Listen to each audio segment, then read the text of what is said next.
Welcome to Preeminent Test Prep. Today I'll be taking you through how I got a 5 on the AP Macroeconomics exam. Make sure to subscribe to Preeminent Test Prep for more videos in our How to Get a 5 series, and let's go ahead and get started.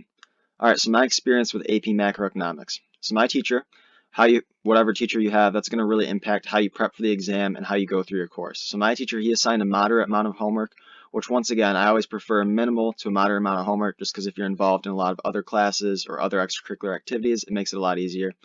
And then he covered content at a steady pace. If your teacher's behind in pace and you know you need to get ahead to be prepared for that exam, you got to make sure you start to work ahead. If you see about a month before the exam, you guys have 2 or 3 units to go and you've been covering about 1 unit a month, then you got to make sure that you start to work ahead so that way you don't end up not knowing certain units on the exam. And if you're way ahead, make sure that you know everything in depth enough to answer questions on the free response section. Alright, next, my teacher, he assigned tons of practice free response questions and practice multiple choice questions. If your teacher isn't assigning a lot of practice free response questions, you need to make sure that you're doing those on your own. So what you'll want to do is you want to look up AP Macroeconomics past free response questions on Google and find College Board's link, and that'll have past free response questions along with scoring guidelines. And it's important to familiarize yourself with those scoring guidelines because it really shows you what they're looking for and how much work you have to show, when to show work, when to not show work, and it really helps you figure out exactly what you need to do to be successful on that exam. And then in addition to that, you want to do those practice multiple choice questions to make sure you know those intricate details that you have to know for that AP Macroeconomics exam. So part of knowing those details is reading your textbook. Now, I did not read every chapter in my AP Economics textbook, but I did read the chapters that were most important, and that's what I would recommend doing, because there are some chapters where you need to really have a good understanding, not just of graphs, but of economics as a whole in order to answer certain multiple choice questions. It's not so much like that on the free response section, but there are multiple choice questions that you might need something other than a graph and that you just need to know this information, and that would come from those important chapters in your textbook. All right, in addition to that, I watched Jacob Clifford's review videos. If you don't know Jacob Clifford, you can look him up on YouTube just as it's spelled in this video. His videos are very helpful for AP Micro and Macroeconomics in their exams, so I'd make sure you look those up. All right, next, prep books. I did not use a prep book, but what I did do is I read Thomas Sowell's Basic Economics over the summer, and I would highly recommend doing that if you're taking the class next year or you're in the beginning of the year and you have time to read in another class like AP Lang or English.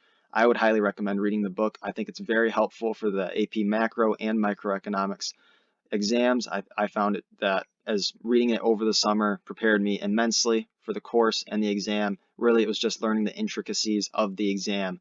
That was the only thing that I had to learn because I learned all of it from this book. So I would highly recommend it. All right, my study tips. All right, for AP Macroeconomics, you need to know the graphs and you have to be able to make, interpret, and change them just like in AP Microeconomics. Graphs are very important on the AP Economics exams for both of them. So you have to make sure that you both understand how to make them and how to make changes in them based on changes in the economy.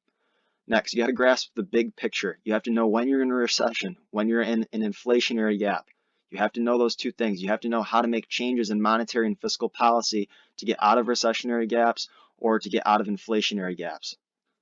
Next, you have to memorize key terms such as the long-run aggregate supply, short-run aggregate supply, aggregate demand, monetary supply, and the money demand. You have to know all of those, know how to change them, know why they change. You have to understand and review algebra. This is, I would say, more important for AP Macroeconomics than Microeconomics. For AP Macroeconomics, you really have to have you have to have a solid understanding of basic algebra. You don't need to know advanced algebra, but you do have to have a very good grasp of basic algebra in order to solve for some questions on the free response and multiple choice sections. Lastly, you need to make sure you're practicing your free response questions. Free response questions are very important in AP Macroeconomics because there are multiple graphs you'll have to shift, sometimes shifting 2 graphs at once or anything like that. You have to make sure that you know how to shift things in the free response questions. You also have to take practice multiple choice exams to figure out what you don't know and any intricacies you might have missed from not reading the textbook. So make sure you're taking practice multiple choice exams as well.